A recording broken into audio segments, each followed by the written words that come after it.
aos irmãos ali da congregação que estão conosco, irmão Claírton, sua esposa, irmão Revirone, irmão Jefferson, soldado Diógenes, que sempre nos acompanha. Hoje a minha mãe, minha esposa, irmão Gilmar, que está ali conosco no nome de Jesus. Eu vi o pastor Evaldo perguntando quem ainda crê em cura, né, irmãos? E para a glória de Deus, eu já estou com minha mãe ali, tem mais de 65 anos de idade.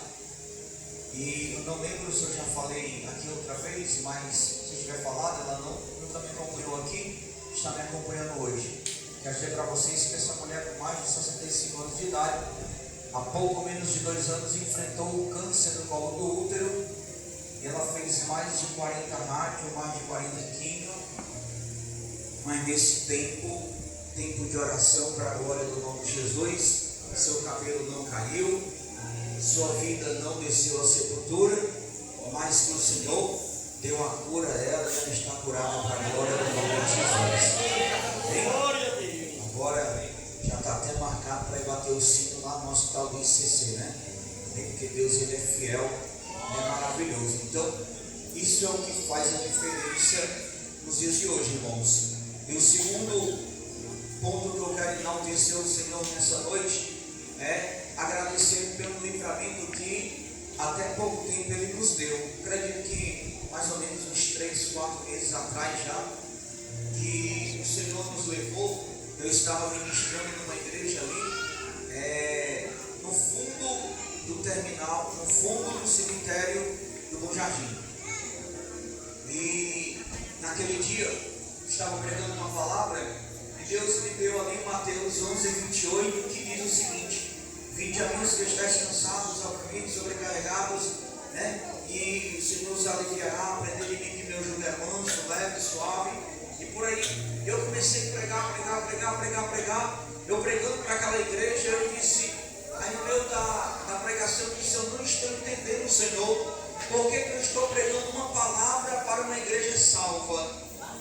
E aí eu continuei pregando, e no meio do culto, irmãos, quando eu estava pregando, entrou um jovem só de cueca dentro da igreja, todo ensanguentado.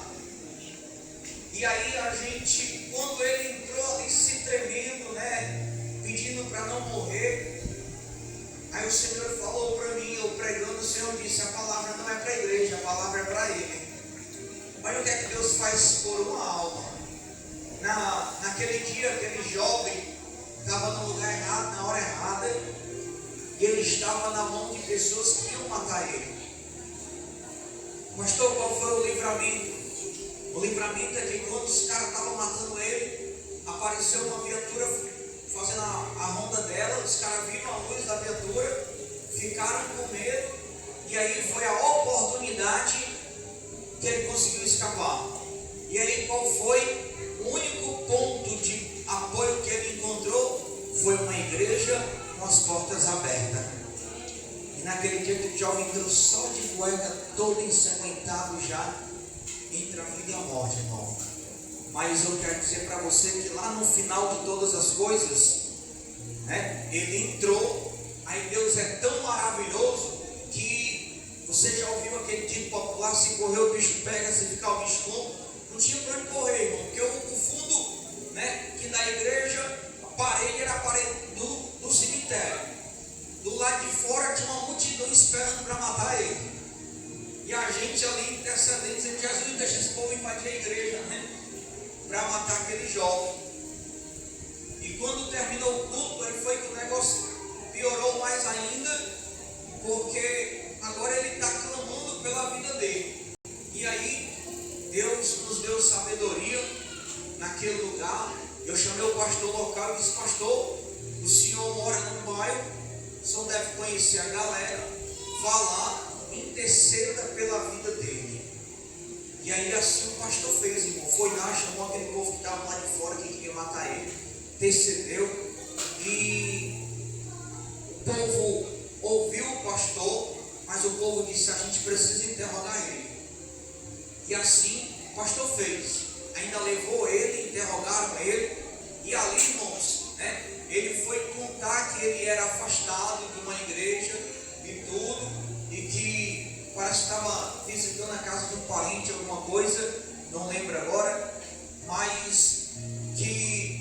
os caras disseram: nós queremos ver se é verdade. Me deu o número do seu antigo pastor. E para a glória do nome de Jesus, naquele dia o pastor atendeu a ligação e disse: olha, o rapaz não é envolvido com nada, realmente ele era aqui da igreja, está afastado. E Deus ainda usou o pastor, que o pastor foi lá onde ele estava, irmão.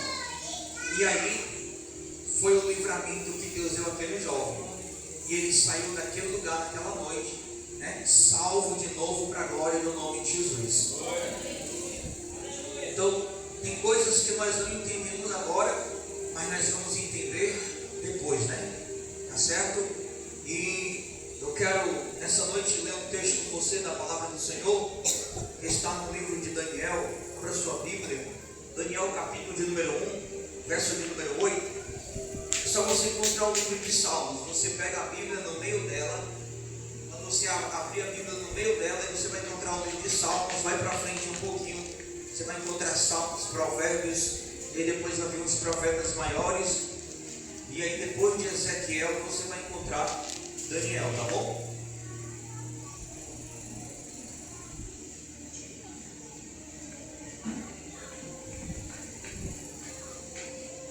Meu irmão, já quero adiantar para você o seguinte: se eu posso dar um título a essa mensagem, a mensagem é: como obter uma vida de sucesso em meio às turbulências, em meio às adversidades que estamos vivendo.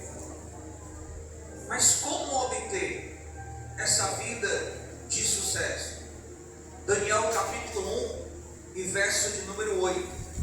Daniel capítulo de número 1 e versículo de número 8.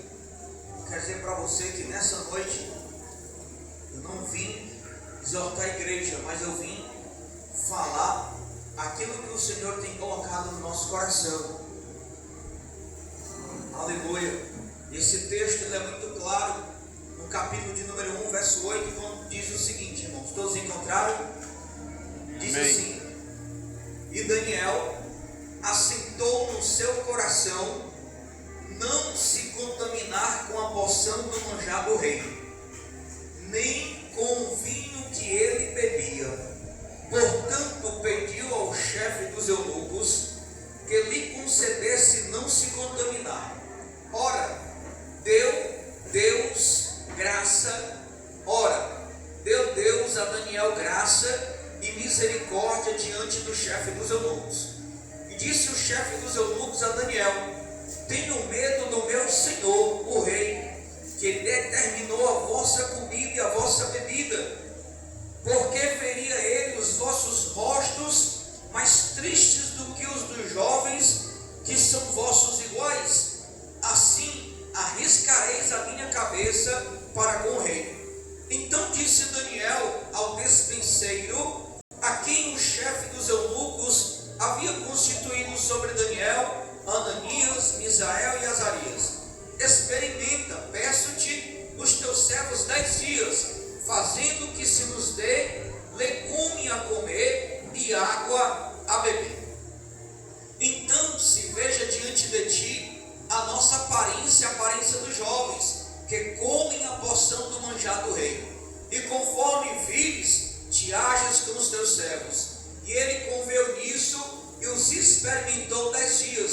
E ao fim dos 10 dias, pareceram os seus semblantes melhores. Eles estavam mais gordos do que todos os jovens que comiam porção do manjar do rei. Desta sorte, o despenseiro tirou a porção do manjar deles e o vinho que deviam beber e lhes dava legumes. Ora, a esses 4 jovens, Deus deu conhecimento e inteligência em todas as letras e sabedoria, mas a Daniel deu entendimento em toda visão e sonhos. E ao fim dos dias em que o rei tinha dito que os trouxesse, o chefe dos eunucos os trouxe diante de Nabucodonosor. E o rei falou com eles, e entre todos eles não foram achados outros, tais como Daniel, Ananias, Misael e Azarias. Por isso permaneceram diante do rei. E em toda matéria de sabedoria e inteligência, sobre que o rei lhes fez perguntas, os achou 10 vezes mais doutos do que todos os magos ou astrólogos que havia em todo o seu reino. E Daniel esteve até